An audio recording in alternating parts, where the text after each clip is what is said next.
process is you take the whole apples, put them into a roasting pan, put them in the oven at about 275, 300 degrees for about 4 hours, roughly, maybe 5 hours it might take. Basically, you're just waiting for them to just turn to mush and liquid. Then you take the apples and using a press. There's other methods you could use, but I would definitely recommend getting a food mill. Not a press, a food mill. Then you just scoop them out of the roasting pan into the hopper and you grind away.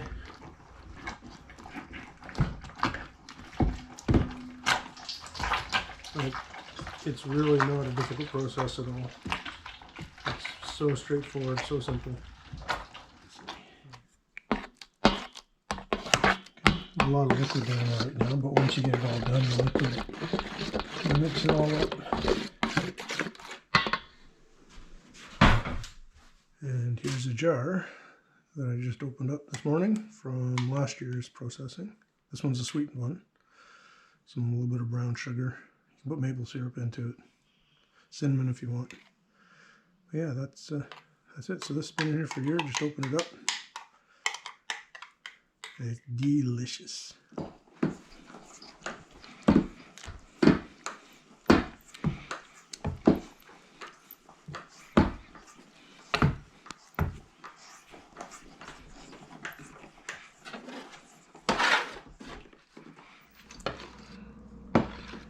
you can see it's pretty runny applesauce right now, so depending on how thick you want it, you can just take this and put it into a pot, heat it up, sort of simmer it, and evaporate off some of the moisture, which I think I'm going to do with this batch because it's just a little bit too thin, but really it's not necessary. Alright, so we brought the water up to boil. Got our little rack, goes inside the canning pot. So it sits there with the little handles. And so what I've done is I filled them up. It's a little runnier than I would have liked it, but I just want to get it done. So filled it up to just below the threads. Right? And we'll take those, place them on the rack. They'll stay standing.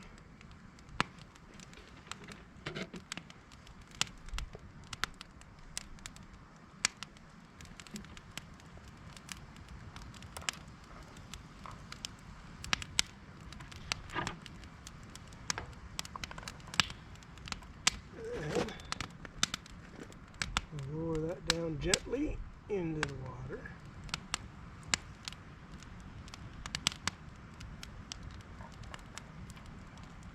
The jars are submerged, basically submerged.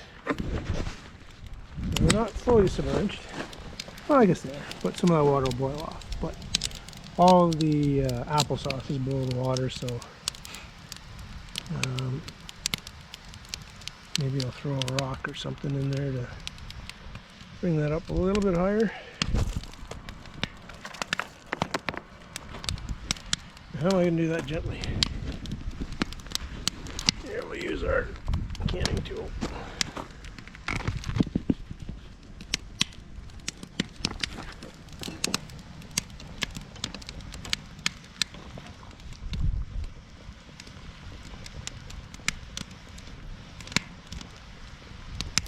There we go. Now they're all below the water. That's good. Put the lid back on. And then just let them boil for a bit. Everything expands, the air gets pushed out. I wasn't originally going to do this part for the video, but as I said earlier on at the beginning, things get overcomplicated in this world that we're in. People always are looking for it to be more complicated and difficult and more complex and more steps, and oh, if you don't do it this way, it'll be unsafe.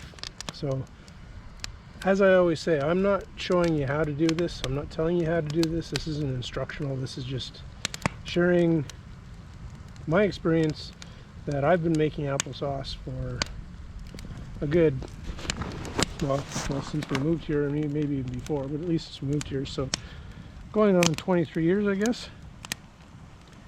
And we've had the occasional batch that got some mold on it, but for the most part, I've even done it without the water bath, where you just get everything up to temperature, put it in the clean jars, put the lids on, screw them down tight, and then you just wrap everything in a towel or blankets and stuff and just let it cool down very, very slowly. I do that with my tomato sauce as well. And we've got tomato sauce that's 2 or 3 years old that we've been eating. We haven't had any problems with it. It's more acidic than the applesauce is, but there's a lot of sugar in these apples. But like I said, you do what you want to do. I'm just showing you what I've settled on.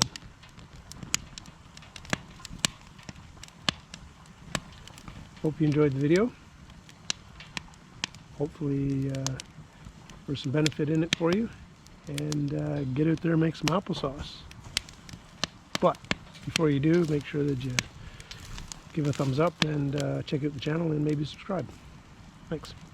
Take care.